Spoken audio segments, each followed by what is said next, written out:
The story of the dire wolf doesn't end in the past. Its extinction, mystery, and enduring allure have sparked new questions, inspired global research, and even helped shape today's efforts in de-extinction and conservation. Let's explore the fascinating related frontiers. The Woolly Mammoth Project, de-extinction, becomes real. One of the boldest scientific projects of our time is underway, and it's not science fiction. Colossal Biosciences, a Texas-based genetic engineering company, is working to bring back the woolly mammoth, or at least a cold-adapted hybrid using Asian elephant DNA. Their goal? To recreate an ecological version of the mammoth using CRISPR gene editing, to repopulate Arctic tundras with mammoth-like creatures that can help reverse climate change by reshaping ecosystems, to prove the feasibility of de-extinction for other extinct animals. What does this have to do with dire wolves? Plenty. Dire wolves are often mentioned in discussions of future de-extinction candidates. If enough viable DNA is found or synthesized, it could lead to efforts to recreate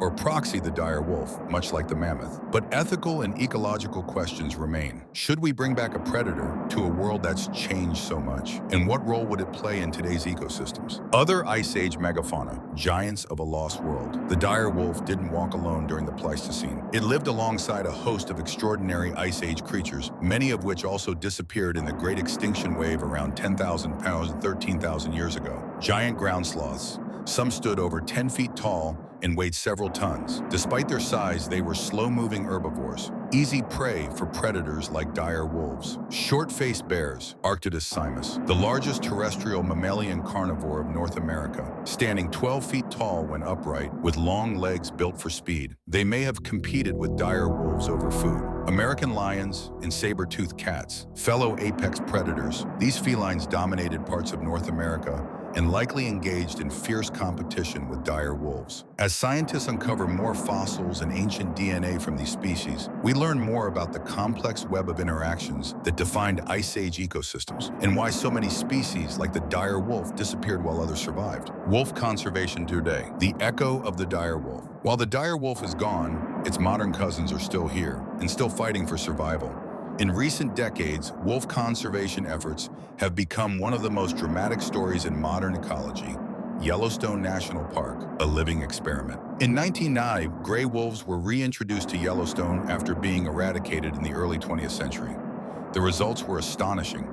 Wolves helped control elk populations, which in turn allowed forests and rivers to recover, a phenomenon known as a trophic cascade. This rewilding has become a model for ecological restoration worldwide. The modern role of wolves. Today, wolves play a crucial role in managing ecosystems by keeping herbivore numbers in check, encouraging plant regrowth and biodiversity, supporting scavenger species through leftover kills. But challenges remain. Controversial hunting policies, especially in the US, habitat loss and human conflict. Ongoing debates over their legal protection. Wolves remain both admired and misunderstood, not unlike their extinct cousin, the dire wolf. A new chapter in an ancient story. As science pushes the boundaries of what's possible, from mammoth resurrection to ecosystem rewilding, we're reminded that extinction isn't just a tale of the past. The story of the dire wolf and the world it once ruled lives on in genetics labs, in conservation parks, in debates about climate change, rewilding, and ecological balance. The dire wolf may be gone,